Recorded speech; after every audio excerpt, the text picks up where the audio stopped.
concepto ya he leído y digamos.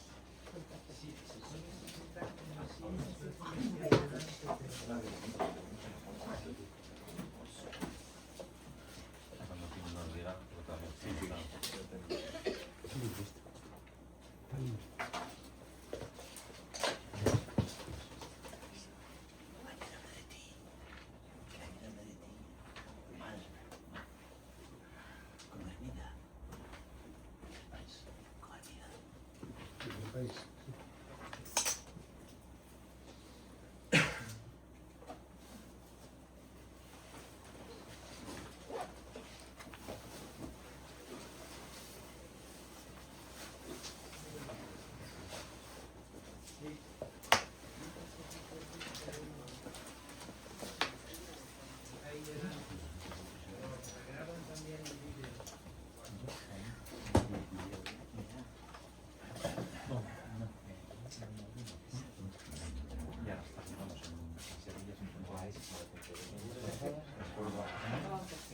en Asturias, como en una semana.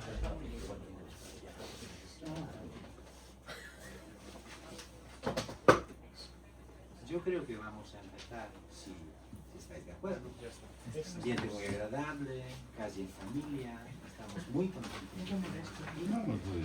Me conocéis, soy Pino de la librería, y está María, vaya Sergio, y os agradecemos la participación a la presentación de este libro, que es una presentación, nosotros somos un poco estamos acostumbrados a hacer presentaciones de varios niveles, de varios temas, género, poesía sobre todo, seminarios, etc.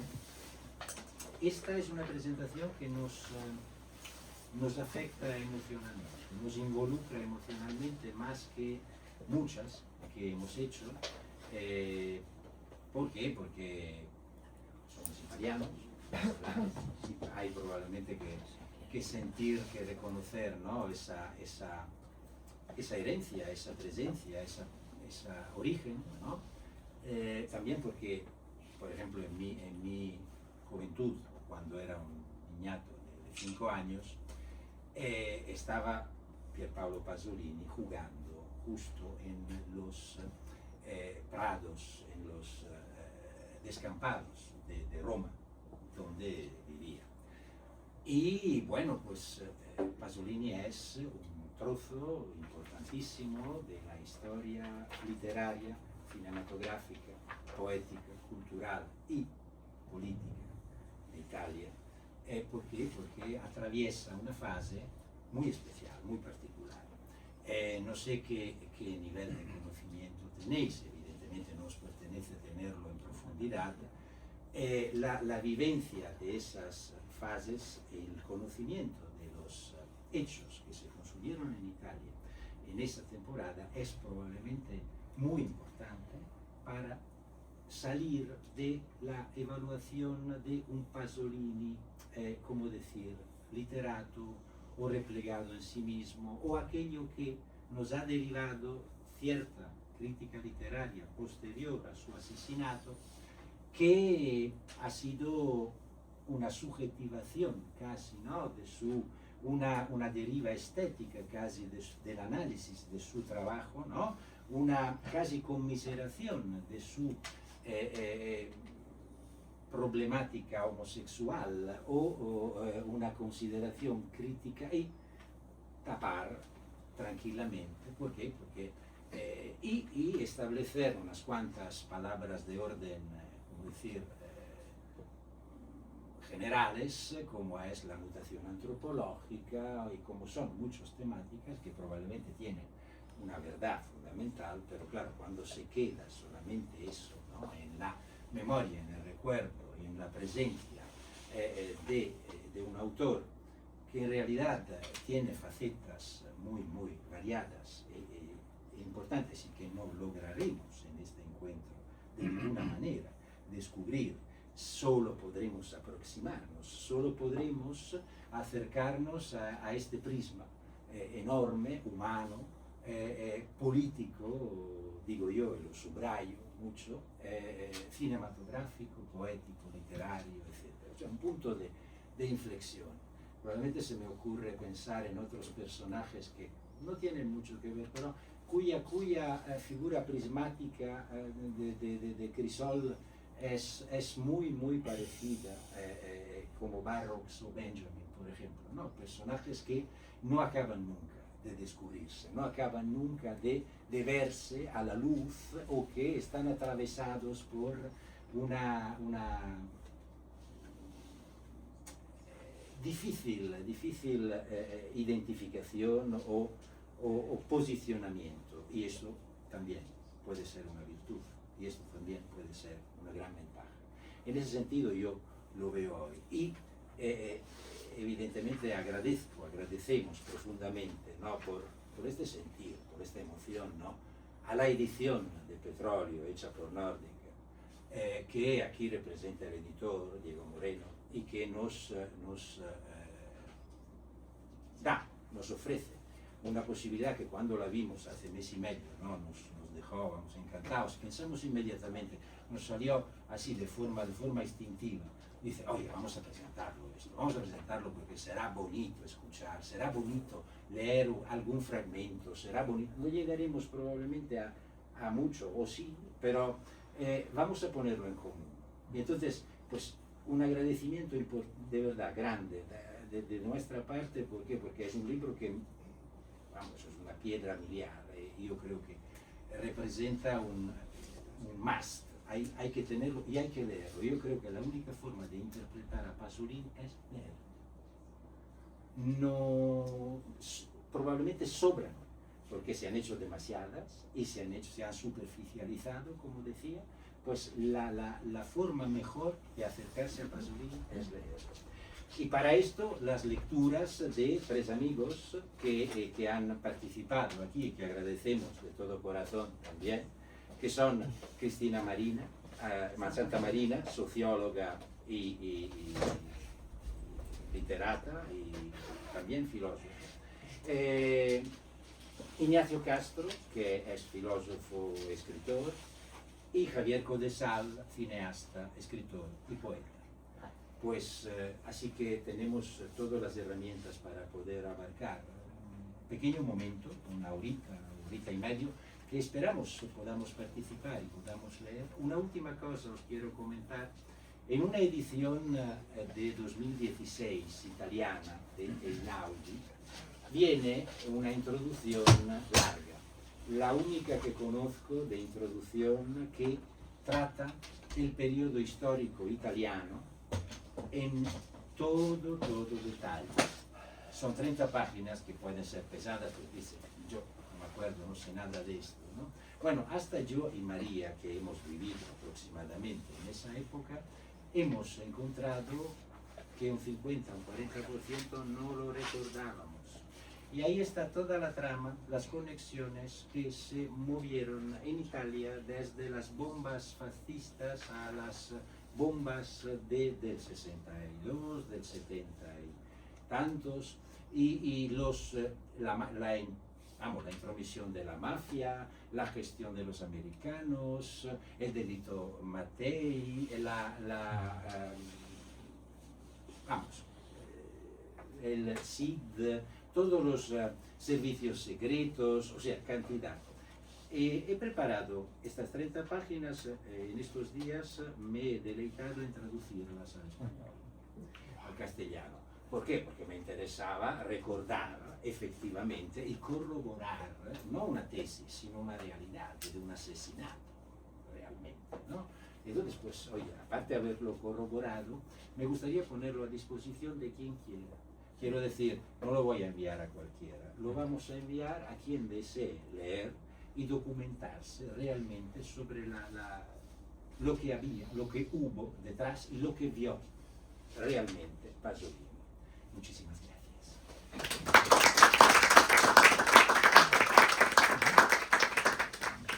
Dejo la palabra a Diego Moreno. Buenas tardes, muchas gracias por acompañarnos, muchas gracias María y Pino por acogernos y por organizar esta estupenda mesa de homenaje a Pier Paolo Pasolini. Bueno, aquí los protagonistas son Ignacio, Cristina y Javier, que son los que realmente saben. Yo solamente voy a contar qué significa Pasolini para Nórdica. Llevamos más de una década reivindicando a este enorme intelectual del siglo XX, independientemente de que haya habido diferentes ediciones en España de su obra. Por supuesto, su cine, al cine de Pasolini siempre se vuelve, pero nos pareció importante que hubiese una biblioteca dedicada a Pasolini, porque Pasolini, Petróleo es la obra final, una obra que él no vio publicada.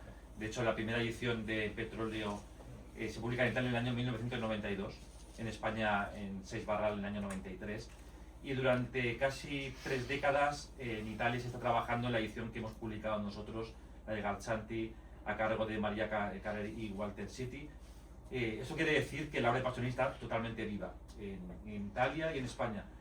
Independientemente de las generaciones de lectores que podamos entender más o menos el contexto histórico de Pasolini, cuando abres cualquiera de sus obras, ya sea Chavales del Arroyo, su primera novela, Una vida violenta, su segunda novela, en las que nos lleva a este mundo, a esta Roma de los suburbios que él conoce tan bien, y da voz a la gente, a estos chicos del Arroyo, a este mundo de jóvenes y adolescentes que vivían apartados de la sociedad, y que él se esfuerza en esta parte filológica que tiene Pasolini de dar voz con un lenguaje muy cuidado, con un lenguaje de casi buscando en archivo para que no se pierda la manera de hablar de esta gente de Roma, en su poesía, porque sobre todo Pasolini es un poeta, gran parte de lo que vamos a ver hoy en Petróleo y también en su cine. Él decía que su cine era poesía, y Petróleo es una obra poética y filosófica, es erótica y es política.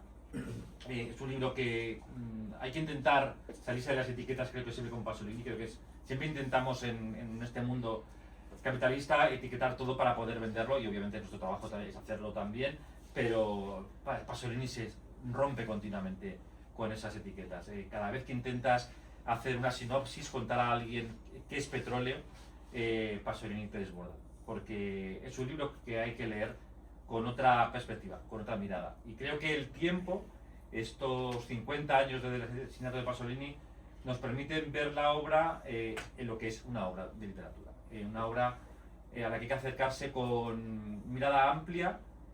Como digo, nosotros utilizamos esta edición, la última, porque nos parecía que era lo más vivo de un libro vivo. Lo último que se ha visto en Italia. Seguro que dentro de 5 años estaremos hablando de una nueva edición de Petróleo, de una nueva edición de Pasolini. Se acaba de publicar, me decía Miguel Ángel Cuevas, el traductor al que tanto agradecemos, traductor de todas estas obras de Pasolini en Nórdica, me decía que se acaba de publicar en Italia una nueva edición de Chavales del Arroyo, hace una semana. Una edición que amplía de manera importante la obra con textos censurados. Es decir, la obra de Pasolini es inagotable, está tremendamente viva. Y Petróleo, yo creo que es de todos sus libros el más vivo. Antes hablaba con Ignacio si es un libro inacabado, si no es inacabado, si es incompleto, si no es incompleto. Es una cosa que vamos a hablar también, creo que en esta mesa. Y sobre todo es una obra que, como la propia mesa está construida, tiene diferentes ámbitos para conversar, ¿no? La parte de Pasolini y el cine, Pasolini y la sociología, la filosofía, Pasolini y el lenguaje. A mí el lenguaje de Pasolini me parece una parte esencial de su obra. Os recomiendo que leáis su poesía. Creo que su poesía, que es lo primero que escribió, él originalmente fue un poeta cuando escribía en Friulano, antes de llegar a Roma. Estos intereses por conocer su tierra, por conocer luego el mundo romano, y sobre todo su vinculación política, esta parte que tiene Pasolini, que es inadaptado políticamente en Italia, expulsado del Pici.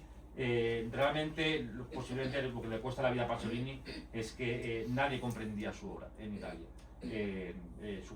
La parte erótica, como digo, de este libro, por ejemplo, que es muy potente, como pasa también en Saló, en su última película, es algo que posiblemente le costó grandes enemistades en Italia, pero que es algo básico en la obra y la vida de Pasolini, ¿no? Hay una parte vital que está en toda su obra, y que creo que Petróleo es una obra absolutamente vitalista. Os animo a que leáis el libro por cualquier página. Se puede empezar por cualquiera de estos capítulos, de estos fragmentos. Veréis que una de las cosas que ha querido la edición original italiana, y que Miguel Ángel Cuevas, el traductor, ha mantenido es mantener estos apuntes de una obra que no está acabada en el sentido de que no está cerrada, de que no ha concluido, es una obra viva. Y Pasolini, de manera habitual, nos va a interpelar al lector. Es algo que hace continuamente en este libro, en el que está leyendo un capítulo y de repente aparece Pasolini llamándote a ti como lector o lectora. Y es algo que hace que el libro sea muy poco habitual. Es muy moderno, en realidad. Esto se hace de manera muy frecuente en la literatura actual. Hace 50 años hacía menos. Y tiene capítulos absolutamente memorables. Yo creo que es de esos libros que entiendes que pueda costar al principio entrar porque no tiene una estructura lineal como la que estamos acostumbrados en la literatura actual, que es bastante pobre en general, sino que es algo que tiene una ambición literaria mucho mayor. Y yo, bueno, os animo como editor, obviamente mi trabajo es que leáis el libro, es que este libro esté en las librerías y que la gente se acerque sin prejuicios, que creo que lo vais a disfrutar realmente. Bueno, esto como entrada, digamos, a esta obra, ambientar de dónde surge, cuál es la edición literaria que hemos cogido, por qué es tan importante Pasolini para Nórdica, y por supuesto aquí tenéis a los protagonistas de la mesa que saben mucho más que yo. Vale, gracias.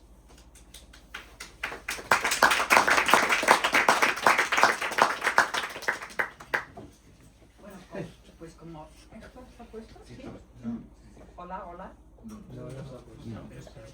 Se oye bien igual, ¿eh? Ahora. Hola. Ahora sí. Vale. Ahora sí. Bueno, como siempre, muchas gracias a todo el equipo, porque ya sois un gran equipo aquí en esta casa que siempre, siempre nos acoge también. Queridas María, querida Rocío, Sergio, Pino, muchas gracias. Gracias a Nórdica, que se ha atrevido con esta bestialidad de pieza que tenemos entre manos. Me sumo al enorme agradecimiento al traductor, porque es un trabajo absolutamente maravilloso el que ha hecho Miguel Ángel Cuevas, o sea que es probable que esto le presuponga, y por qué no, y se lo merece, y yo lo pido, el Premio Nacional de Traducción por este libro, que esto lo ha hecho magníficamente. Tenemos un autor que es un autor de excesos y que al mismo tiempo es un mito. Muchas veces con amigos comunes hemos dicho que sería de Marilyn Monroe paseando a sus nietos, o de Che Guevara vendiendo billutería en las Ramblas de Cataluña. Los mitos se mueren a tiempo, pero también es una pena que se mueren. Y mucho más cuando suceden en situaciones tan dramáticas como ha sido el asesinato de Pier Paolo Pasolini. Fue una figura de excesos en la vida y excesos hasta en la muerte. Excesos en el ser y en el hacer. Es decir, una persona que probablemente la noción de límites, y en ese sentido la idea de la neurosis y del límite, él mismo se encargó de cuestionarla y de revisarla y de ponerse bastante en contra de ella. Cineasta arriesgado y transgresor, como posiblemente pocos o el que más de todos ellos. Un poeta de excelencia, un poeta que sabía que la poesía no es literatura, que eso lo tenía muy claro, que es esa otra cosa, esa otra relación con el lenguaje, que es distinto a la literatura, que tiene que entrar, construirla, masajearla, detenerla, retenerla, pero la poesía es otra cosa, y él sabía muy bien. En Petróleo se hace evidente que es un lector impenitente. Ha sido un lector de todo lo que probablemente se podía leer, valía la pena leer, si no todo, gran parte de todo lo que se podía leer en este siglo XX pasado. Porque en esta obra se precipitan muchas de las grandes lecturas que han hecho al siglo XX.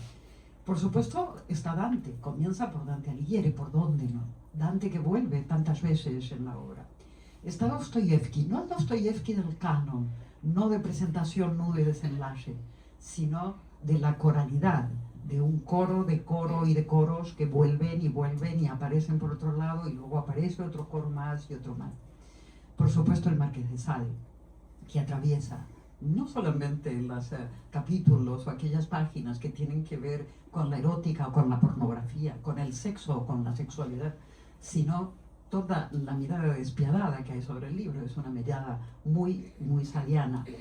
Blanchot, Norman Brown y el cuerpo del amor, Shakespeare en diferentes obras, pero también Freud, Nietzsche, Marx, Sándor Ferenczi, Musil y el hombre sin atributos, Walter Benjamin, Mircea Eliade, Ezra Pound, a quien también vuelve a aparecer esta figura tan conflictiva que desde la radio de Mussolini llamaba a las tropas estadounidenses para que claudicaran. También está en este libro. Krauser, el Lazarillo de Tormes, encubierto, pero está el Lazarillo de Tormes. Están los místicos, más San Juan de la Cruz que Santa Teresa, pero también está la Escuela de Frankfurt. Y está toda la mirada de la teoría crítica de la Escuela de Frankfurt atravesando las formas de cómo construye esta narrativa. No me atrevo a llamarla novela, esta narrativa. Están los estructuralistas y los postestructuralistas. Están los periódicos de la época, desde el Diario del Vaticano hasta, por supuesto, la Unità, pero también el Corriere della Sera. Están las mitologías mediterráneas, etcétera, etcétera. Término con el que termina muchas veces, etcétera, etcétera, esta obra inacabada. Aquí pone en evidencia que es un lingüista, conocedor de Saussure, de Benveniste, de Barthes, de Eco, a quien ironiza en algunas, describiendo su figura en algunas de las páginas. Él es un bilingüe de dialectos que viene del friuliano y que le permite acercarse como un extranjero al italiano formalizado fiorentino. Y esa es la forma de acercarse a los lenguajes, como un extranjero, desde el extrañamiento. Por eso tiene tan magnífico manejo de lo que es la lengua y por eso hace tantas sutilezas interpretativas alrededor de los términos. Un extrañamiento necesario que le permite decir, que le permite observar, que le permite mirar sin miramientos morales. Y eso es lo que hace tan descarnado y tan brutal. Pasar por encima de todas las convenciones, describiéndolas, analizándolas, destripándolas y muchas veces destruyéndolas. Porque así recupera la realidad de una voz propia, que lo es lo que lo hace tan lúcido y tan descarnado. Es un gran lingüista. Asumió la dimensión política de la lengua, no solo por la lectura de los que ha hecho, sino por realmente esa capacidad impresionante de hacerle decir en un determinado momento, y esto es una frase que se repite, según mi cálculo, por lo menos 3 veces en el libro: no debemos nunca aceptar el lenguaje de nuestros enemigos. No debemos nunca aceptar el lenguaje de nuestros enemigos. Ahí hay una propuesta política, de sociología política, de política lingüística. Porque no se trata de no oír, se trata de combatir en el debate y en esta cosa de la dialéctica comunicativa el aspecto. No debemos nunca aceptar el lenguaje de nuestros enemigos. Es un semiólogo en prácticas en este libro. O sea, no solo por lo que ha leído, sino porque practica una semiología. En esa capacidad por desentrañar signos, para dar cuenta de los personajes con una fruición, con una capacidad de construcción, de descripción y un grado de detalle que los vuelve verosímiles, que los vemos, que resultan factibles incluso desde esta mirada de España, de lo español, que nunca ha sido como Italia, los que somos mayores, los que hemos estado más o menos en la pluralidad que corresponda, vinculados a la izquierda. Hubo una época, María Pino, que queríamos ser italianos. Nosotros queríamos ser italianos porque nos parecía que ahí pasaban cosas realmente. Pasaban cosas que nos gustaban sin conocer las cosas que pasaban dentro.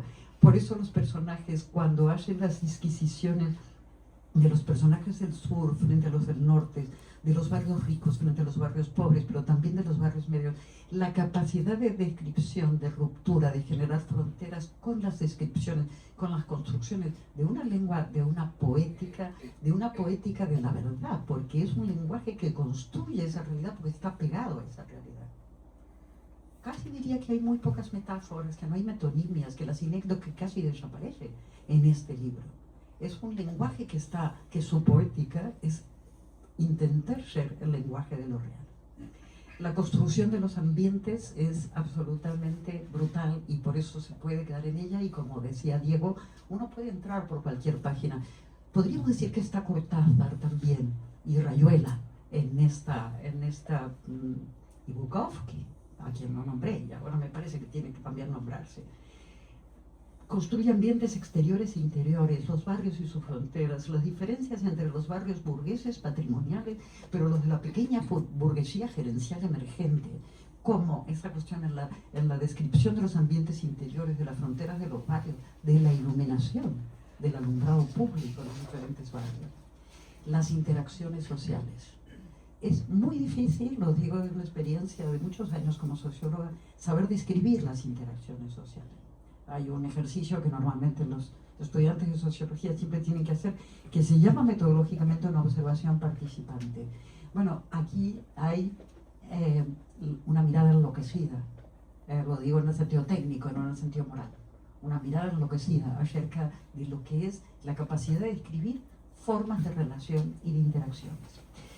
Narrador excepcional de una obra colosal en el sentido técnico, es un coloso, descomunal, fuera de lo común, imposible de sintetizar sin dañarla, o sea, que nadie me pregunte de qué va esta obra, eso es imposible.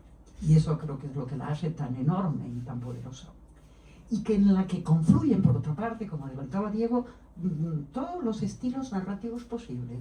Lo novelesco, el diario de campo, los cuadernos de nota, los apuntes oníricos, los tratados expositivos, los ensayos de diferentes hipótesis de trabajo, las parábolas, los textos persuasivos, el lirismo, el dramatismo, dominado por todo ello con el diálogo con el lector, que es lo que pone en evidencia una voluntad didáctica donde lo que está en juego es un arte persuasivo y un arte perlocutivo de dimensiones descomunales también. Y eso le confiere esa capacidad ilocutoria de la que no es posible escapar. Es un libro que atrapa, absolutamente. Todo el tiempo hay un lector en su cabeza, eso es evidente. Le está hablando un lector en los apuntes, en las parábolas, en las didácticas, en las cosas que tacha, en lo que le queda pendiente por escribir. Creo que un lector, y no lo estoy diciendo en lo genérico, creo que hay un lector masculino, más que una lectora. Yo sentí muchas veces que me metía en esa cuestión, porque creo que le está escribiendo a un lector masculino, que le explica al mundo y sus entresijos, le propone reflexiones, le desentraña la maraña del poder, las marañas del poder, le regala escenas de sexo y de sexualidad transgresoras, le da cuenta de las debilidades y controversias de la condición humana, porque hace, en ese sentido, un trabajo de ontólogo. Un ontólogo de la condición humana que echa mano de la filosofía, de la teología, de la mitología, de la historia, de la sociología y de un profundo conocimiento del psicoanálisis.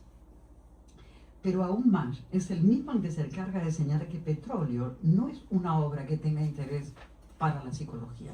No voy a leer, porque me parece que ya me estoy excediendo. Tenía a punto de leer algunas cosas, pero no lo voy a hacer. Pero se encarga, y lo dice claramente en la página 165, el apartado 31, dice que nadie espere que esto sea un tratado de psicología. Es mucho más allá, es de ideología. Y aquí está la lógica estructuralista de la ideología, porque la ideología no es izquierdas o derechas. La ideología, y esta es la mirada de Lévi-Strauss, cuando Lévi-Strauss dice, la ideología no es como los hombres piensan los mitos, sino como los mitos se piensan en nosotros sin que nos demos cuenta. Eso es la idea de ideología que está trabajando Pasolini. Petróleo está atravesado por una muy argumentada tesis pasoliniana, según la cual el combate y la asunción de la propia sexualidad, y creo que aquí sabe más de sexualidad masculina que femenina, y su ingobernable líbido, así como la voluntad de manifestación de esa líbido, dan cuenta de una tesis interesante, que es la angustia de la erección. La erección no es el placer es otra cosa. La erección es la angustia, y lo dice en un momento de forma definitiva. El camino al paraíso es el infierno. Hay que pasar por el infierno para llegar al paraíso. Es una obra de una carpintería magistral y por momentos majestuosa, en la que con hebras muy distinto origen están presentadas, es decir, narradas, analizadas, destripadas, tanto estructuras como procesos como sujetos. Estos últimos diversos, variados, excesivos. De la Italia de finales de los 50 hasta los años 70, pero hay mucho antes y hay mucho después. si en algún momento pensamos que petróleo comienza en el disimulo social, y me gusta este término porque él no lo usa, pero lo exhibe, más de unos sectores sociales que en otros, del fascismo posterior a la Segunda Guerra Mundial, la misma narrativa se encarga de atraparnos en las dudas sobre el origen y el sentido de lo que nos cuenta. Aquí cabe la pregunta, ¿qué nos cuenta? Básicamente todo. Todo lo que tiene que ver con esa realidad, con la búsqueda de orígenes de esa realidad, pero también prospección hacia el futuro. Lo humano y lo divino están aquí presentes. El poder y el ocaso, la duda y la fragilidad de todas las certezas, los condicionantes de clase y la ligereza de la condición humana. La banalidad del conflicto entre los instintos y el superyo en el que aparentemente nos domesticamos. Hay un gran conocimiento de las tesis de Freud puestas en juego. La crítica feroz de la cultura, o mejor dicho, una regresión argumentada del malestar en la cultura, y más exactamente del malestar en la cultura del consumo. Ahí aparece la farsa, ahí aparece el simulacro, ahí aparece la idea de una patología de la felicidad, que la expone narrativamente, no lo nombra así en ningún momento, pero allí está. El tránsito del capitalismo de consumo de masas al consumo diferencial de sectores, cohortes de edad, diferencias entre lo rural y lo urbano, el campo y la ciudad, el norte y el sur, están expuestos de manera contundente, con un lenguaje poderoso y una capacidad inmensa para desarrollar una sociología crítica, una sociología hija directa de la teoría crítica de la Escuela de Frankfurt, que para sí la hubieran deseado muchísimos de los propios protagonistas de la Escuela de Frankfurt. Es un ensayo total, en donde la idoneidad para lo visual, para construir imágenes, resulta tan poderosa que por momentos es insoportable. La mitología fundante da cuenta de una brillantez interpretativa genial. Hay una capacidad expositiva desplegada en lo que son los dioses que gobiernan. No lo voy a leer, pero nos propongo la página 326, que es notable. Y en este ensayo total, en esta historia de los 70, anticipa incluso angustias actuales nuestras, como por ejemplo el conflicto entre la cultura que hacemos los seres humanos y la naturaleza. Es decir, esa cuestión que nos precipitamos y que parece que ha sido un conflicto de estos últimos años, o la conciencia de este conflicto de estos últimos años, está presente aquí en este libro, también en la página 528, y en muchas otras. Me gustaría terminar, no sé si le gustaría a Pasolini, pero con una frase de Marinetti. Cuando Marinetti, el gran futurista, hablando de la guerra, dijo: la guerra es bella, más fatigante. Esta novela es bella, pero fatigante. Gracias.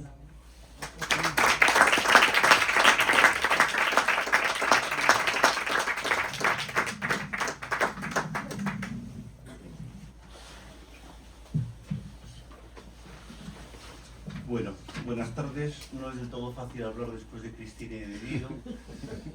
Yo he sufrido mucho, no ahora, sino hice varias peregrinaciones aquí a la librería para buscar consejo, orientación. Llevaba como tradición de este libro en mi casa. Me daba mucha pereza entrar en Petróleo, porque además conoces mucho a Pasolini, has preguntado, es tu hermano mayor, en fin. Entonces uno pensaba desde afuera, ¿para qué? Ahora otra cosa más enorme, inacabada. Y estoy muy agradecido de, al final, de manera espunteada, haber encontrado una especie de impresión de esta forma, esta narración, esta forma tan laberíntica, tan magmática, sin que en ningún momento haya pretendido yo coger un hilo argumental, que además él explícitamente lo niega. Creo que Petróleo, y en general todo lo que yo recuerdo de Pasolini, todo, leí ayer otra vez Abjuración de la trilogía de la vida y Los jóvenes infelices y la entrevista última, todos nosotros estamos en peligro, y claro, es la percepción casi extrasensorial del ser humano que tiene un pie en el otro lado, llamémoslo como queramos a eso, del ser humano que tiene una relación patológica con la intensidad de lo religioso, como lo atiende de otro modo Simone Weil, o lo atiende de otro modo Benjamin. Claro, todas las percepciones que arroja incluida una paleta de colores que querría yo ver a Cézanne sobre el paisaje italiano, lo que queda del paisaje italiano, es algo portentoso que roza lo imperceptible, lo incomprensible. Hablando con Diego antes, yo creo que la novela está demasiado acabada para nosotros. Somos seres tardíos, de órganos frágiles, con la piel demasiado fina. La novela es terriblemente acabada y rotunda. Fijaros que yo juraría que es mucho más salvaje que las páginas dedicadas al sexo más transgresor que podamos imaginar. Mucho más salvaje que eso es la mirada beatífica sobre lo que queda de tierra y lo que queda de Italia. Lo que queda de Italia me recuerda a algo que algún día tendremos que tratar. ¿Qué diablos es ese país de conexiones múltiples que jamás averiguaremos?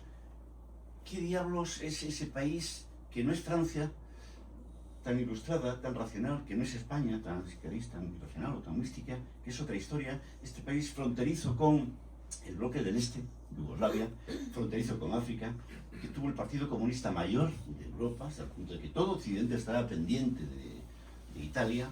Este país que produce en el mismo mes a Meloni y las mayores manifestaciones a favor de Palestina, hace un poco tiempo. Este país que ha producido un pensador, Pasolini, que deja en pañales, lo siento, a Foucault, infinitamente más libre que Foucault sobre el mismo campo, pensando la perversión de nuestra implicación con el poder. Mucho más libre que Foucault. Este país que ha producido un Agamben que deja en pañales a mi queridísimo Deleuze. Agamben, que consigue en Francia dos cosas que Francia no reconoce, Ticum y Comité Invisible.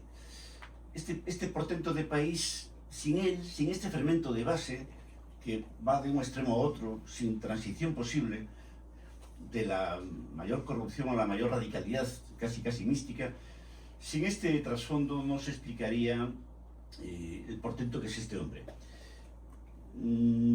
Sufrí mucho, pero a la vez, ya digo, atravesé pues la experiencia cuasi mística de asistir a una obra de arte total, se refería antes a ello Cristina. Estuve hace pocos días viendo a Pollock, a Rothko, a Warhol. Rothko es soberbio, pero claro, frente a estos artistas, Pasolini es un místico renacentista que abarca todos los campos. Y de cierto modo siempre dice lo mismo, con una variación infinita que nunca podremos prever abarcar. Y ya digo que la obra Petróleo es un conjunto enorme, magmático, poliédrico, demasiado acabado para nosotros. No solo por lo que dice, nos pone continuamente en la picota. Somos el blanco de sus dardos. Nosotros, no los otros. Toda la obra de Pasolini, de cabo a rabo, creo yo, tiene en nosotros, los progresistas, en cierto modo, el eje del mal. Yo creo que es así, por eso soy un poco escéptico en relación a su viveza actual entre nosotros. Se acabó el perro, no se acabó la sarna, queridos. Por lo tanto, Pasolini creo que está condenado a ocupar un lugar muy paradójico y marginal en nuestra lectura. Nos pongamos como nos pongamos, porque somos su enemigo declarado. Y esto lo despliega aquí con todo tipo de detalles, en una novela que ni siquiera comienza, en una novela que es toda ella una forma sin hilo, pero una forma tan potente que va construyendo el tema con la variación, por así decirlo. Es curioso cómo, pero no consigue extrañarnos como en algunas películas el autor mira a la cámara, el actor mira a la cámara y además convoca al lector, con lo cual en cierto modo se rompe el hechizo de la fluidez, pero es igual, el amasijo te acaba atrapando. Y todos los contrarios están aquí, es decir, una infinita soledad del último ser humano que percibe un fin del mundo, todo mundo es quizás un fin del mundo, y al mismo tiempo las multitudes continuamente asaltando la ciudad de la comuna marea. También he escrito el libro que a veces no importa de qué coño está hablando, incluso bordea el límite de nuestra comprensión, incluso puramente estilística. Le comentaba antes a Diego que la labor del traductor, no sé si merece el premio nacional, pero vamos, es heroica. Hay 80.000 palabras que están en el borde de la RAE. que algún diccionario no encuentra por ningún lado, y estoy seguro de que existen, Kaz, por ejemplo, etc. 80.000. Yo no miré el diccionario porque, bueno, digamos que la potencia de la corriente hace que sea más o menos indistinto o indiferente o secundario el significado de cada término en concreto. Pero hay, ya digo, una cantidad ingente de términos que están en el borde de nuestra formación. De la formación presumiblemente alta o media. Incluso una terminología agropecuaria infinita en este hombre que presume de sofisticado, urbano, etc. Ya decía que me parece que es más perturbador todo el recorrido poético y epifánico que tiene múltiples apuntes y fragmentos y páginas que lo más sórdido que podamos encontrar aquí, que también lo hay, relativo al sexo. Yo creo que estamos ante un profeta, por lo tanto, al borde de la hoguera siempre. Y nosotros no somos mejores que otras humanidades, por lo tanto, tenemos la hoguera siempre lista. Un profeta que previó lo que venía en este país este país que es un laboratorio político de Occidente, mucho más que Estados Unidos, más que Francia y que España, más que Alemania y que Inglaterra. Previó lo que venía, previó este poder infinitamente perverso porque no tiene ya ningún complejo de culpa y no deja de sonreír. Este poder en el cual la clave es el espíritu. El capitalismo es un espíritu y pocos como Pasolini han conseguido desentrañarlo. En la página 640, creo, habla, continuamente hay pasajes muy vomitivos sobre la condición, la media progresista, que gobierna más o menos en Italia, en Occidente, etc. Pero en alguna página por ahí dice que lo que menos soporta realmente de nuestro orden social, progresista, cívico, racional, etc., es su constante apartamiento de cualquier halo. Pasolini se refiere a la afuera. No hay afuera, no hay real, no hay realidad, y esto es lo que le parece el colmo del espanto. Y eso es lo que hace, esto es lo que unifica las posiciones políticas distintas, derecha, izquierda, incluso fascistas con muchos otros, etc. Esta inmensa promiscuidad incestuosa, dentro de la cual no es nada más que casi una inocentada, los peores capítulos sórdidos de la sexualidad en este libro. Esta inmensa promiscuidad incestuosa en la cual estamos. Petróleo alude a lo oleaginoso, pero con la variante de los combustibles fósiles o con la variante eléctrica, nosotros estamos en lo mismo, estamos en lo que le mató. ¿Por qué no vamos a decirlo así si no tenemos ninguna culpa jurídica directa? Estamos en lo que le mató, apostando por lo que le mató, por lo que le hizo la vida imposible. Este poder inmanente que no cree en Dios, que no cree en nada, ni siquiera en su poder, y por tanto fuye a perpetuidad.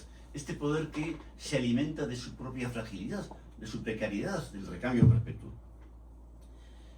En múltiples sitios, y yo creo que es así, el rencor de Pasolini contra su campo, los comunistas de izquierda, salva a los comunistas tradicionales, no a los comunistas de nuevo cuño, digamos. Lo peor de nosotros para él es cómo nos hemos entregado metafísicamente, espiritualmente. Cómo gobierna el mundo una derecha que no cree en Dios y una izquierda que no cree en el pueblo. Y creo que esto le mató. Esto, al margen de los detalles concretos que no me interesan nada y que además serían más indiscernibles que ningún otro de su biografía y su producción. Si constantemente en todas las obras de él, también en esta, aparece el extranjero como una figura clave, el extranjero meridional, si, como decía antes Diego, hay esta candorosa, incluso después de abjurar de la trilogía de la vida, este candoroso y preciso y precioso retrato de los cuerpos pobres, sucios, deformados, es porque Pasolini nunca dejó de amar una humanidad que tiene que mirar y tiene que sentir porque ha nacido en la pobreza y morirá en la pobreza. Una pobreza que es incluso antes metafísica que sociológica o puramente económica. Y sin embargo, abomina de nuestra estirpe, que ya no mira. La no mirada aparece con frecuencia en este libro como el colmo de los males, el peor de los males. Es decir, una estirpe que está ensimismada y por lo tanto no tiene nada que buscar en el exterior. Cuando decía la señora Thatcher hace unos cuantos años que llamaba al público británico, europeo, no se equivoquen, la economía no es el gran objetivo. El gran objetivo es transformar las almas. Pasolini está en esto, frente a ella, está advirtiendo de esto desde hace décadas. Creo que no hemos hecho mucho caso, creo que algún día nos costará muy caro. Pero mientras tanto tenemos a este hombre. Y termino ya con dos ideas dentro de las 8.000 que tenía, porque después de haber sufrido mucho en realidad, pues llené páginas y páginas de notas. Creo que hay en Pasolini una empatía con la simplicidad moral de un Machado o de un Han actualmente, o de un, ¿qué diría yo?, un Agamben actualmente, una especie de simplicidad moral que le ha hecho la vida imposible. Este hombre que creía que la barbarie era la palabra más hermosa del mundo, siempre echó de menos en aquella Italia la desaparición de una humanidad violenta porque vivía de minuto a minuto la condición mortal, y me parece que seguiría hoy en día abominando de nosotros, del término medio de sus entornos. Fijaros esta frase de la página 594, hablando de alguien. Dice que carecía por completo de la gracia de la timidez. Pasolini fue un hombre tímido que se vio obligado a gritar. Espero que siga gritando en nuestros tímpanos. Muchas gracias.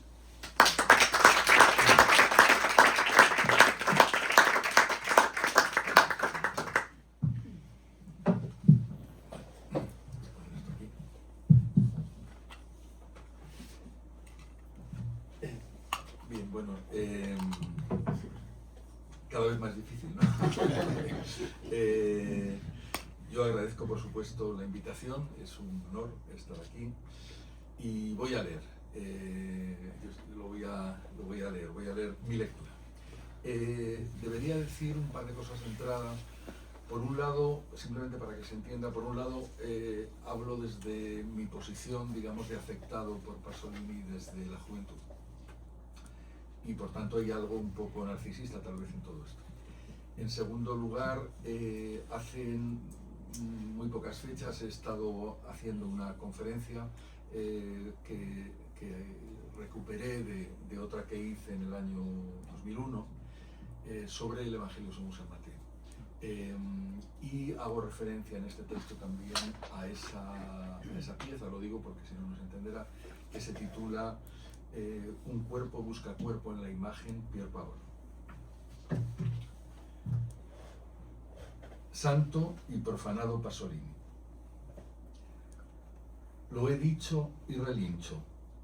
Caí en la imagen, en la mímesis de Pasolini, apenas joven de 17 años, ciego para el cine hasta entonces, siendo arrastrado por compañeros una noche al Zorrilla, donde fui desvirgado por la luz devastadora de un teorema, sobre el que luego redobló su afecto el otro teorema, novela, poesía, guión, dejándome prendido tout la vie.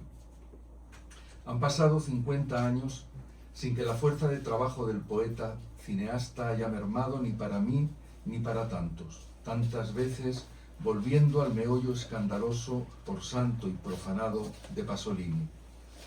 Oscuridad igual a luz, nos dijo. La oscuridad del mundo, sin embargo, mermaba en sus obras, mermaba a favor del doloroso impacto del sol, filtrado por la ventana al amanecer o aplastando al vencido padre teorético. Han pasado 50 años de su crucifixión por motivos políticos, visto que todo para él lo era, matando junto a la vida de poeta la poesía por venir de aquel, matando el sexo que florecía mísero entre los miserables y burgueses como un último recuerdo de Dios, depauperado ya por capital y ocio, cuando no asesinado por dar fe de la belleza inocente de la lengua en cuerpos puramente obscenos. No es por ello que a mitad de camino de su muerte hice la voz un punto, persiguiendo el capricho del ojo, hace de eso 24 años. un cuerpo busca cuerpo en la imagen, Pierpaolo se afana en comprender el trabajo difícil de quien, no siendo, nombra a un padre de suyo inoperante para obtener, diciendo, su mero ser. No es por ceder a un amor ridículo, sino el intento de comprender la forma que opera sin ser vista, aunque viéndose. Arte para salvar la vida de un vacío que la oprime tras darle su medida y a la medida del vacío original. Él fabula con palabras su cuerpo. Es nombre entonces y ya no vacío, sino mítico y en consecuencia real. O dicho más claro, incomprensible. Ese cuerpo desnudado para inferir un discurso en jerga humana, simulando llegar a ser, no un arte mundano, en todo caso divino, como el cabrón dorado que hablaba. Pues sí, de amor ridículo se trata, o hay acción meritoria sin eso. Amor labrado sobre el cadáver, extendido en la morgue. Su autopsia no cantó la mano culpable política, pero dio por vengada su muerte. Porque de ahí venimos muchos, y nuevas imágenes con nosotros, ecos de aquellas. El Evangelio según San Mateo, Saló, las 120 jornadas de Sodoma, artefactos por siempre dispuestos a explotar. Y la pregunta de hoy en el infierno de los restos mortales de Pasolini, una pregunta extrañamente fría, se formula sobre el cumplimiento exacto y aterrador de sus visiones, de un fin de mundo implacable. Agotada la fe, las promesas burladas, agotada también la tierra, el petróleo, donde leemos, el genocidio del poder, que transformando radicalmente a los obreros y a los pobres, los había hecho desaparecer de la faz de la tierra al pie de la letra. O esto, nadie dijo nunca desde el poder la verdad, que los nuevos valores eran los valores de lo superfluo, algo que convertía en superflua y vacía de esperanza la vida. Estamos pues comentando petróleo, ni siquiera, solo pasando por encima, como Cristos fantasma sobre las aguas.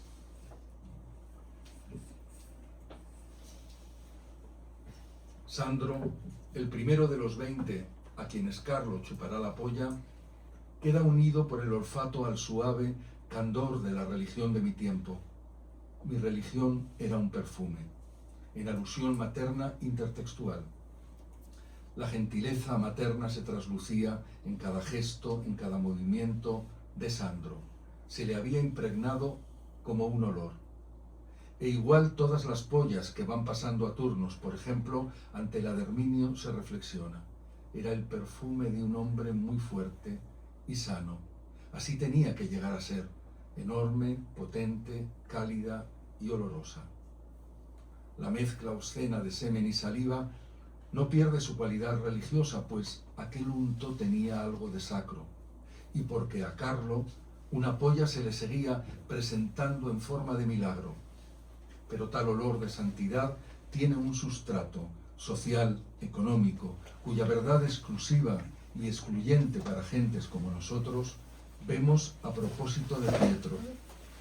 Su olorcillo a esperma, el del día anterior ya seco y el de ahora fresco, mezclados con el olor de la grasa y la ferralla del taller.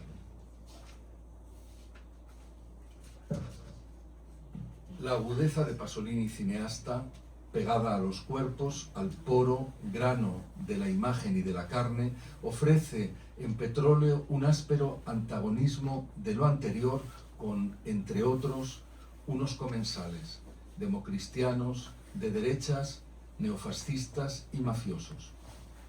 Su misma repugnante vulgaridad, que expresaban aquellas narices, aquellas gorduras, aquellas arrugas, aquellos cogotes, aquellas bocas, aquellas livideces, aquellos sudores.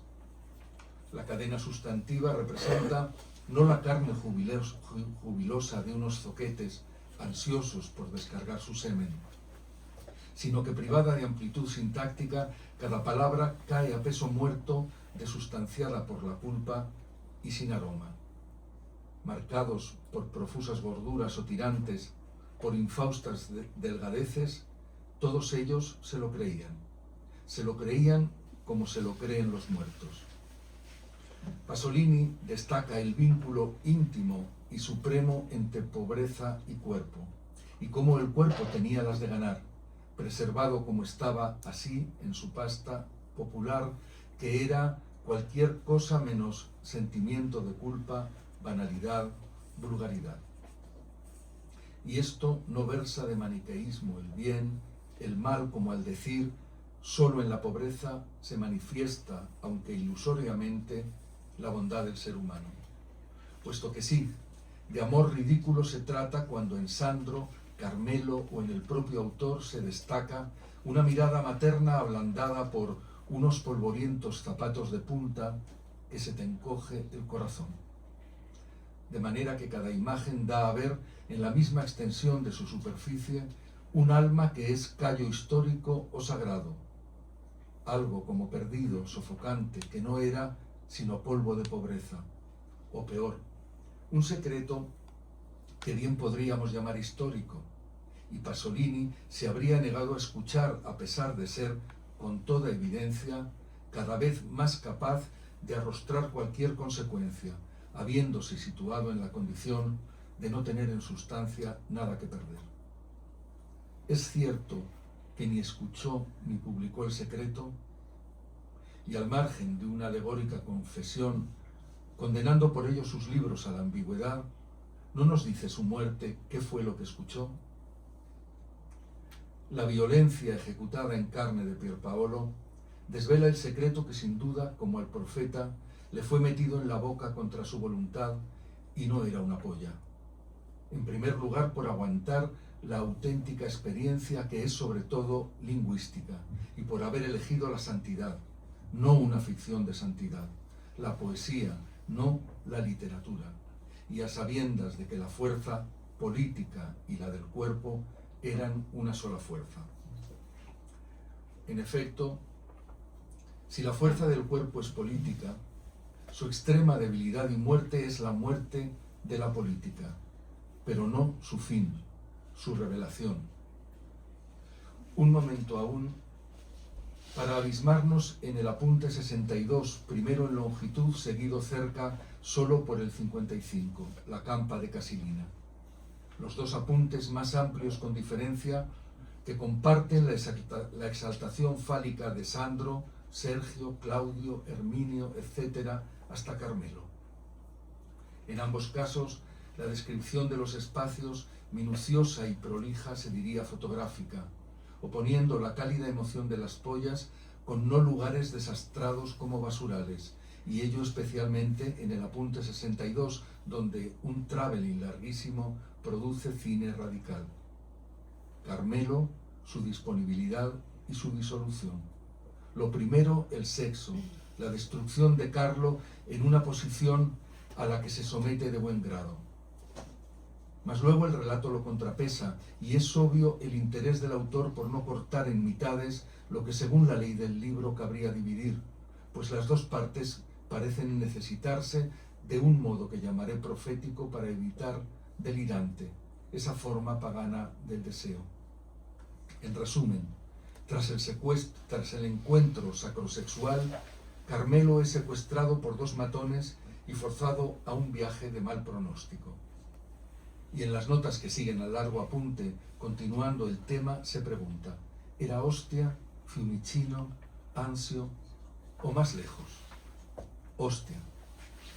Cumplido el encargo, ejecutada la tarea, los dos que habían acompañado hasta allí el cuerpo de Carmelo se volatilizaron.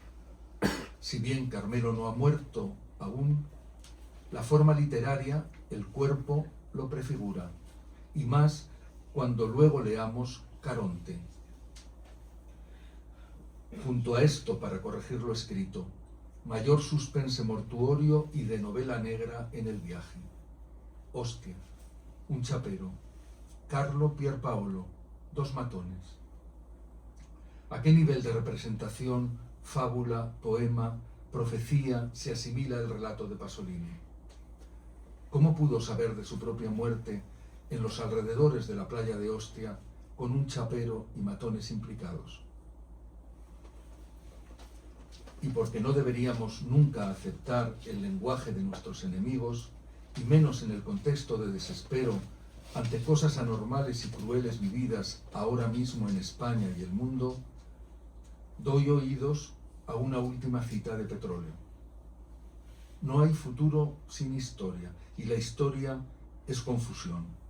Aunque sea absurdo pensar en ello, en el futuro inmediato puede haber siempre algo imponderable que puede arrebatar a los fascistas ese éxito que todos prevén y que ellos esperan jactanciosos.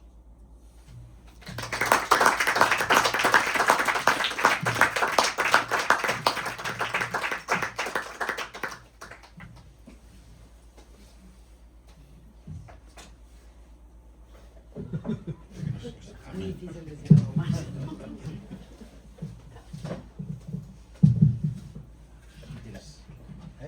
No, sería fantástico si conversáramos. Me doy cuenta que no es fácil. Pero No está fácil. no está fácil. Yo quizás, si me permitís, leería un texto que es del Corriere della Sera, que es algo que politiza un poquito esto que a mí me apetece un poco. No, yo creo que se me oye, ¿no? Sí. Fenomenal. Bueno, el Corriere della Sera del 14 de noviembre de 1974, o sea, un año antes de la muerte de Pasolini, aparece este artículo de Pasolini, che algunos lo conoceréis. Che cos'è questo golpe? Che sta luego incluido en Escritos Corsarios, ¿no? En Garzanti del 1975, col titolo Il romanzo delle stragi, spesso ripubblicato e universalmente conosciuto con il titolo José. E il titolo es esto: ¿qué es este golpe? Yo sé. Corriere della Sera. Lo sé. Yo sé los nombres de los responsables de lo que se llama golpe, y que en realidad es una serie de golpes instituidos como sistema de protección del poder. Yo sé los nombres de los responsables de la masacre de Milán del 12 de diciembre de 1969. Yo sé los nombres de los responsables de las masacres de Brescia y Bolonia de los primeros meses de 1974. Yo sé los nombres de la cúpula que maniobró, por lo tanto a los viejos fascistas ideólogos de golpes como a los neofascistas autores materiales de las primeras masacres, como finalmente a los autores materiales desconocidos de las masacres más recientes. Yo sé los nombres de quienes gestionaron las dos diferentes, es más, opuestas fases de la tensión. Una primera fase anticomunista, Milán 1969, y una segunda fase antifascista, Brescia y Bolonia 1974. Yo sé los nombres del grupo de poderosos que con la ayuda de la CIA y en segundo orden de los coroneles griegos de la mafia, primero crearon, por lo demás fracasando miserablemente, una cruzada anticomunista para contener el 68, y luego, siempre con la ayuda y por inspiración de la CIA, se reconstruyeron una virginidad antifascista para contener el desastre del referéndum. Yo sé los nombres de aquellos que entre una misa y otra dieron las disposiciones y aseguraron la protección política a viejos generales para mantener en pie de reserva la organización de un potencial golpe de Estado, a jóvenes neofascistas, es más, neonazis, para crear concretamente la tensión anticomunista, y finalmente a criminales comunes hasta este momento, y quizás para siempre, sin nombre, para crear la sucesiva tensión antifascista. Yo sé los nombres de las personas serias e importantes que están detrás de personajes cómicos, como ese general de la Forestal que operaba de manera bastante operística en Città Ducale, mientras los bosques italianos ardían, o de personajes grises y puramente organizativos como el general Micheli. Era el jefe del SID, de los servicios secretos. Yo sé los nombres de las personas serias e importantes que están detrás de los trágicos muchachos que eligieron las suicidas atrocidades fascistas y de los malhechores comunes, sicilianos o no, que se pusieron a disposición como sicarios y asesinos. Yo sé todos estos nombres y sé todos los hechos, atentados a las instituciones y masacres de los que se hicieron culpables. Yo sé, pero no tengo las pruebas. Pero no tengo las pruebas. Ni siquiera tengo indicios. Yo sé porque soy un intelectual, un escritor, que intenta seguir todo lo que sucede, conocer todo lo que se escribe al respecto, imaginar todo lo que no se sabe o que se silencia, que coordina hechos incluso lejanos, que une las piezas desorganizadas y fragmentarias de un cuadro político coherente, que restablece la lógica allí donde parecen reinar la arbitrariedad, la locura y el misterio. Todo esto forma parte de mi oficio, del instinto de mi oficio. Creo que es difícil que mi proyecto de novela esté equivocado, es decir, que no tenga relación con la realidad y que sus referencias a hechos y personas reales sean inexactas. Creo además que muchos otros intelectuales y novelistas saben lo que yo sé en cuanto intelectual y novelista, porque la reconstrucción de la verdad sobre lo que sucedió en Italia después del 68 no es tan difícil. Tal verdad se siente con absoluta precisión, está detrás de una gran cantidad de intervenciones, incluso periodísticas y políticas, es decir, no de imaginación o de ficción, como es por su naturaleza la mía. Último ejemplo. Es claro que la verdad premiaba con todos sus nombres detrás del editorial del Corriere della Sera del 1 de noviembre de 1974. Probablemente los periodistas y los políticos también tengan pruebas, o al menos indicios. Ahora el problema es este. Los periodistas y los políticos, aún teniendo quizá pruebas y ciertamente indicios, no dan los nombres. ¿A quién le corresponde entonces dar esos nombres? Evidentemente a quien no solo tiene el coraje necesario, sino que además no está comprometido en la práctica con el poder y por definición no tiene nada que perder, es decir, un intelectual. Un intelectual, por lo tanto, podría perfectamente hacer públicos esos nombres, pero él no tiene pruebas ni indicios. El poder y el mundo que, aunque no siendo del poder, mantiene relaciones prácticas con el poder, ha excluido a los intelectuales libres, precisamente por la forma en que está constituido, de la posibilidad de tener pruebas e indicios. Y sigue por otra página y medio, pero no os quiero cansar. Es una especie como de yo acuso, ¿no? A lo Zola, ¿no? Con toda claridad, habla del Partido Comunista. ¿Y qué repercusión tuvo, Pino? ¿Qué repercusión tuvo en Italia este texto? ¿Tuvo alguna? Este texto, tanta repercusión como que después que el libro, que se murió en 1975, se publicó en 1992. La repercusión clásica, que es decir, vamos a enterrar este muerto, este muermo. ¿Por qué? Porque ha jodido a todo el mundo.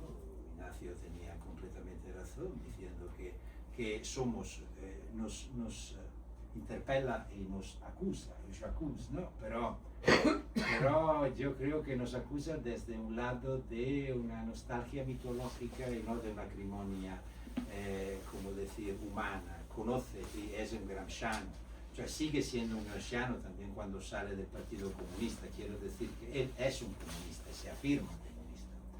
Lo que no se reconoce es en los entrelaces del poder, ¿no? Y sobre todo en ese poder.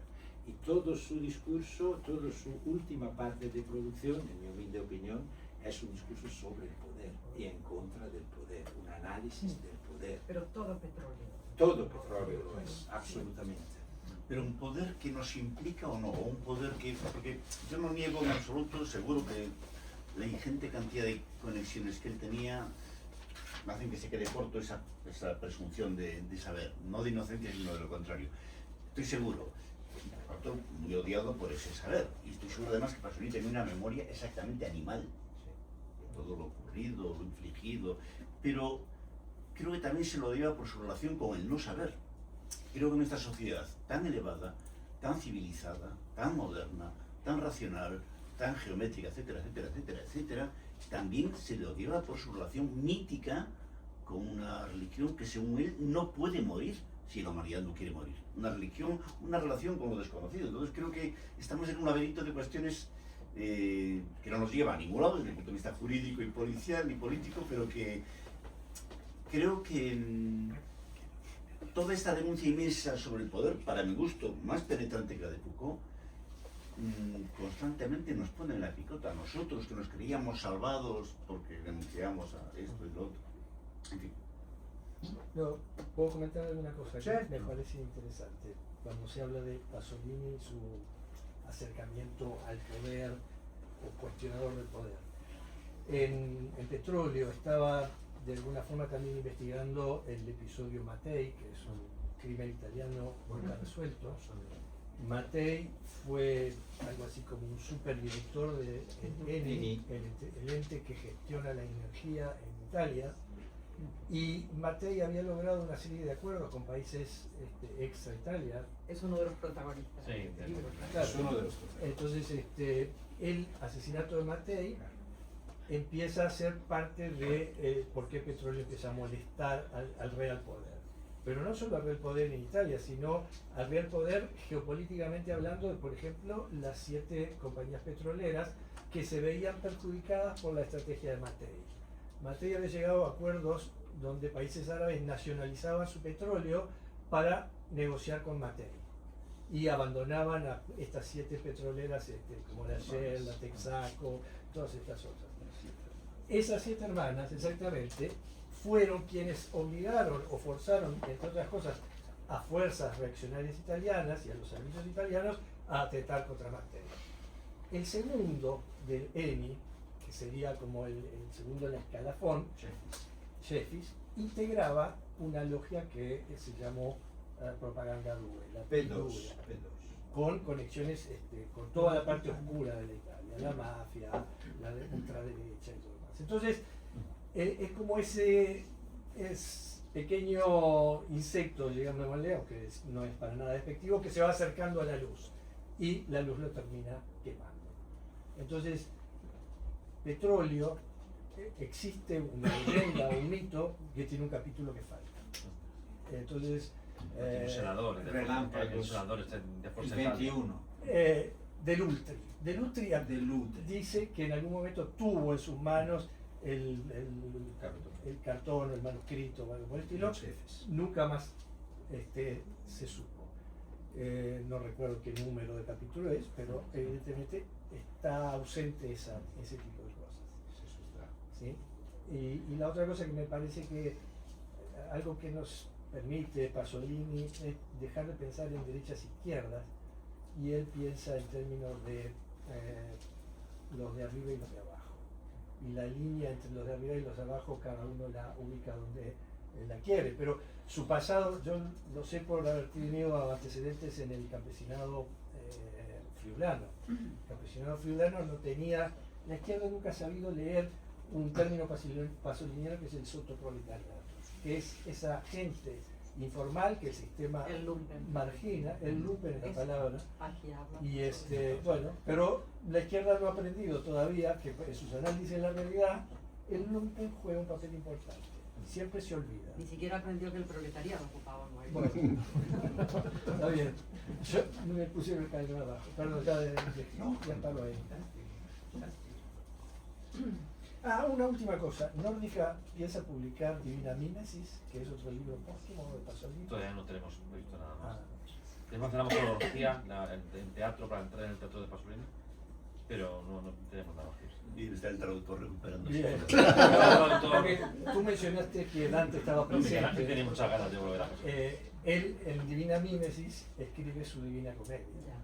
Se mete a inventarse su Donde Dante está más presente en las visiones, largo tramo de casi 100 páginas de las visiones del Mier, donde en la periferia romana sur, ¿no? Vía di Torpignatara, él pasa y va viendo barrio por barrio la degradación y la pérdida a la que está abocada la gente, ¿no? Los Esa 7 mitología, círculos, ¿no? Los círculos.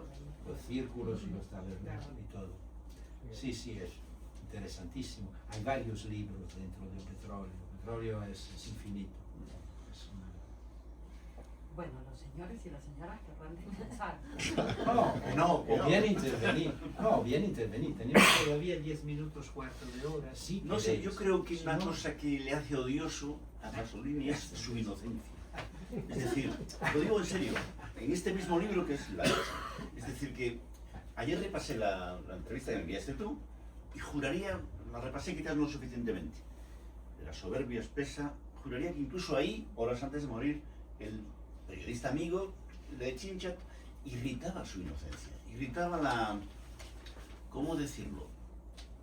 Sí, el atraso, digamos, complacido en el cual vivía, el retraso, el subdesarrollo complacido en el cual vivía Pasolini, esta relación con las otras culturas, el exterior, otra Italia, el campesinado feo, los obreros feos, los comunistas tradicionales, todo esto que compone algo que explica un poco su atracción por Machado, le hacía un personaje bastante odioso en una Italia día a día más opulenta, día a día A más mí me ha elevada. encantado esto que has traído Machado, porque seguramente es decir, no hubiera soportado seguramente la poesía de Lorca, y sin embargo Machado, Manuel, ¿no? Manuel y posiblemente más Manuel que Antonio.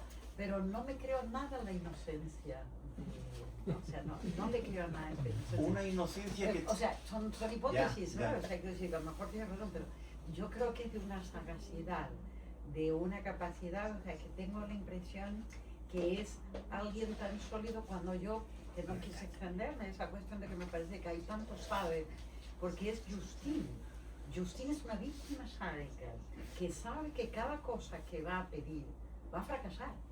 Y sin embargo insiste, pero Justin sabe. Es decir, que en ese sentido creo que Pasolini es una víctima sádica, pero no es inocente. Víctima, no lo veo como víctima. Estoy de acuerdo. Es una hipótesis. Pero yo me refiero a una inocencia que significa estar a bien como el infierno. Haber atravesado el infierno. Haber revertido el infierno desde dentro. No la inocencia que no sabe nada del mal, Ya. es evidente que es inocente, no le pertenecía. Una infancia que viene después de la peor corrupción. Una inocencia que viene después de la peor Ahora te corrupción. entiendo. Asumida, digamos. Sí. Que el camino al paraíso Digerida. pasa por el infierno. O sea, que es lo que él dice y que yo creo que lo tiene muy claro. No sé cómo lo ves tú, Javier. Bueno, claro, es que nos perdemos en las palabras. Yo creo que ¿Dónde, Pasolini si era más santo que inocente. O sea, porque él hizo suficiente trabajo como para ganarse la santidad, digamos. La inocencia es antes de trabajar. Y lo suyo fue un enfrentamiento continuo, ¿no? con la realidad, con la política, con el arte también. Y por tanto, lo suyo era, digamos, una virtud, creo. Y yo así lo he visto siempre. Puedo hacer un último. Ah, Me parece que tranquilo. por allí quieren hablar también. Digo, Sí. No, dos cosas. Como intelectual, aparte de hacer un análisis de la realidad en la cual vivía, me parece que también lo distingue la capacidad de ver hacia el futuro. Y hay dos cosas. Hay un poema que alguien dice se lo ha dedicado a Sartre, que se llama Profecía, se llama Ali de los ojos azules. Detalla claramente el arribo de las pateras y todos estos tipos de migración del norte de África que está sufriendo la Europa contemporánea. Eso está escrito en ese poema. Y también mencionó el conflicto de Yemen, que tiene una oda a Sana, la capital de Yemen, donde es un conflicto que nadie había supuesto. Pero en el 75 lo veía. Sí, un porcentaje. Toda la lista de nombres ultísimos, incluido Lacan, que están en un visionario de lo último. ¿Quién había? No, A mí sí. yo tenía una pregunta sobre la traducción, de hecho. En la nueva edición, que es en la página 151, pero son apunte 36, Los Argonautas, libro 3. Y sobre todo lo que estamos hablando, algo que me parece muy interesante, sobre todo la idea de que somos los últimos, ¿no? Que Pasolini un poquito es el profeta del apocalipsis, ¿no? O quizás el último intelectual europeo. Y dice algo así como que tal vez nosotros somos los últimos y efectivamente nuestro sueño está muy cerca de la realidad, a la banal reducción a mapas de cada sitio. Y en la nueva traducción está cartografías, como hay un leve cambio de traducción que cambia completamente también el significado de la propia frase, ¿no?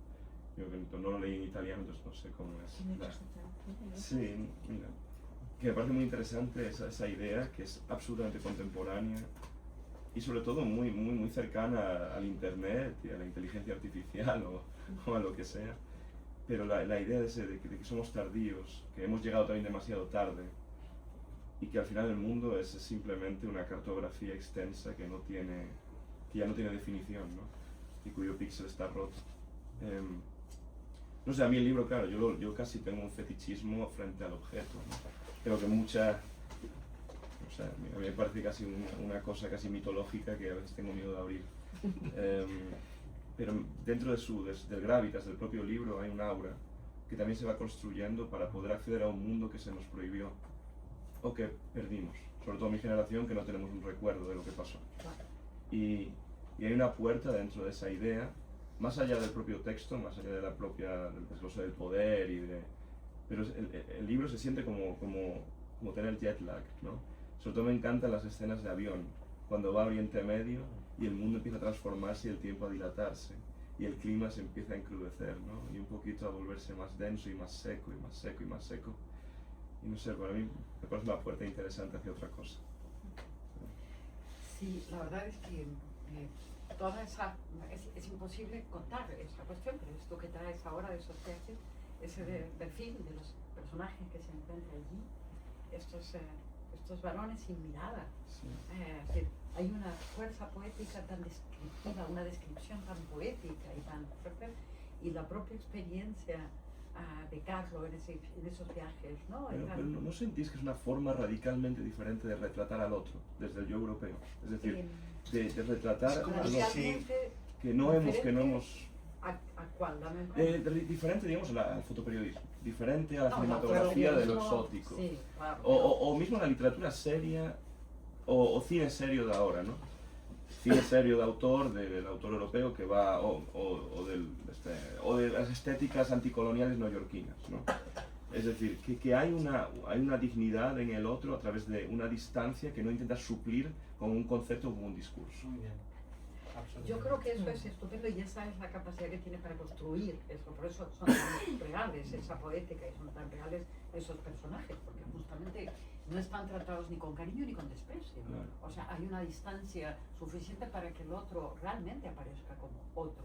Sí. Incluso cuanto más otro, es decir, más radicalmente otro, el cuadro es todavía más perfecto. Es casi, yo creo que, me parece lo decía Ignacio, no sé si también lo recuperaba Javier, hay un punto casi de manierismo renacentista en ese tipo de cuestiones y tal.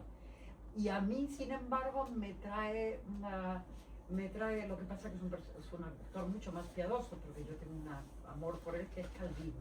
Me parece que está un poco, que por cierto aparece también pintado Calvino, Sí, el tartamudo, ¿no? O sea, ese es Calvino. Que es fieramente moderno, y tú ves las películas contemporáneas de cuando está escribiendo, que sobre todo el caso Mattei, tienes la de Francesco Rossi, tienes el caso Mattei, o tienes una película de Bertolucci que hace en Irán, que es un documental sobre petróleo también, que son muy interesantes, pero que están retratando... Pero él está en 2030, en 2050 este libro. Realmente, porque tienes Goytisolo escribiendo Juan Sin Tierra, que yo recuerdo la reescripción del sexo, sobre todo con Juan Sin Tierra, por ejemplo, siempre tengo la ilusión. Pero a mí los argonautas me vuelven loco. O sea, los argonautas me vuelven loco. Y como él sentía, creo yo, que se le escapaba la vida, tiene que decirlo todo a la vez, en cada línea, en cada... Entonces, ¿qué ocurre con esto?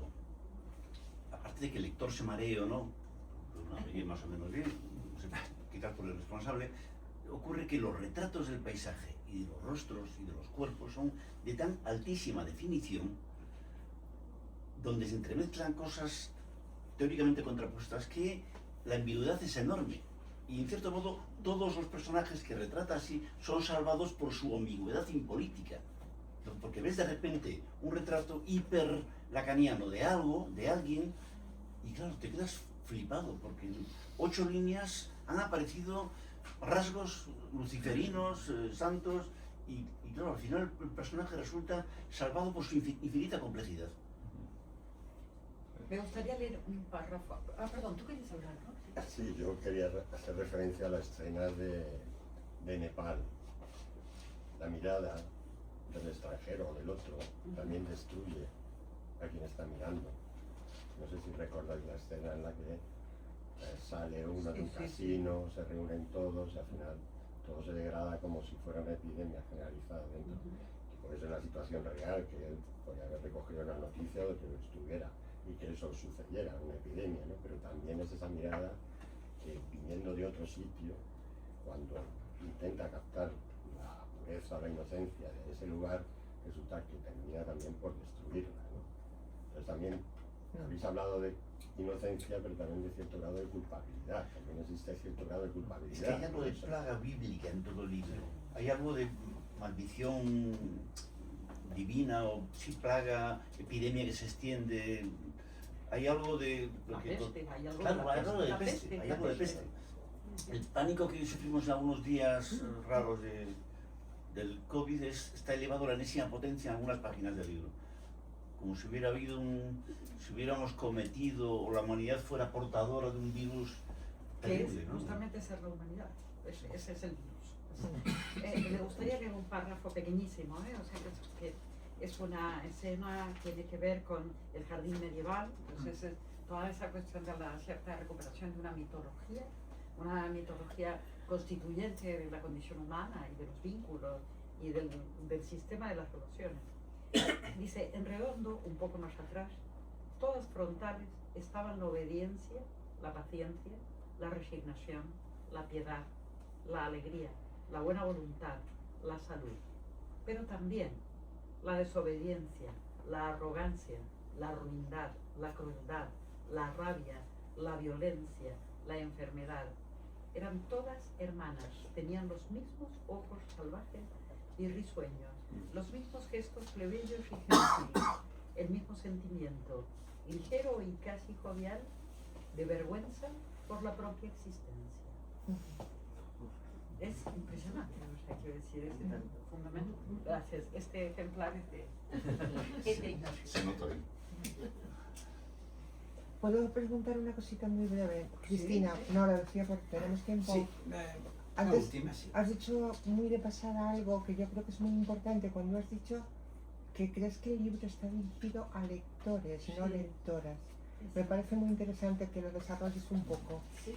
Yo tenía la impresión de que había una mirada en la espontaneidad de la exhibición de esta exuberancia y de esta obra que, insisto, es descomunal, que por una parte sentía en la lectura la interpelación, porque que le habla al lector todo el tiempo, pero le habla, yo sentía, le está hablando a un lector o le está hablando a una parte masculina mía, por la crudeza de todo lo que nombra, no solamente lo del sexo, ante el que yo no tengo pudor y no tengo ninguna cuestión, y por eso me parece mucho más interesante la hipótesis de la angustia, que también está ahí, y que está en todo el tema de los protagonistas, el desdoblamiento de los protagonistas y tal. Me parece que, por lo menos en mi imaginación, un trabajo de este tipo, una obra tan excelsa, tan descomunal, una personalidad como la de Pasolini, creo que tenía un amigo lector en la cabeza, a un lector amigo más que a una lectora. Ya. Pero Me me parece muy parece, interesante. yo te recomiendo que lo leas. Y a ver No, qué- no, si lo conozco, lo he leído, claro. a mí Me me parece dio esa interesante. impresión que había un lector varón. Yo Aquí también estaba lo veo. hablando. De Sí, todas sí. formas, Yo sí en lo veo las, claramente. en las Sí. incursiones salvajes en los entornos, casi siempre con bastante basura, hay una inmensa sensibilidad femenina. Por ejemplo, en la descripción ultra pormenorizada, y con un inmenso amor y piedad, basura o sin basura. Y después pensaba, cuando hablabas, Cristina, que, claro, estamos hablando un poco con la velocidad de las palabras. También Lispector, que es una mujer, tiene una enorme virilidad aquí y allá. Y también tiene este espesor entre femenino y masculino a la hora de describir las situaciones, los paisajes. Pero vamos, es posible que tenga razón, que sea una especie de macho alfa. No, yo no digo eso. Yo No, digo no, que claro, no porque no es tiene él, es, claro, no es la voz que habla, es lo Claro. que dice Cristina, tal y como yo lo he entendido, El es a interlocutor, quién ¿no? se Sí. dirige, ¿A no quién quién se está habla. dirigiendo? Claro, Quiero claro. decir ni decir que no me impedía para nada una gramática de la recepción, ¿sabes? Yo estaba ahí encantada leyéndolo. Aunque vuelvo a decirlo de Marinetti, como la guerra, es bello más fatigante. Esto. Lo mejor que hay que hacer es leer Pasolini. Pues muchísimas gracias. Gracias a vosotros. Gracias.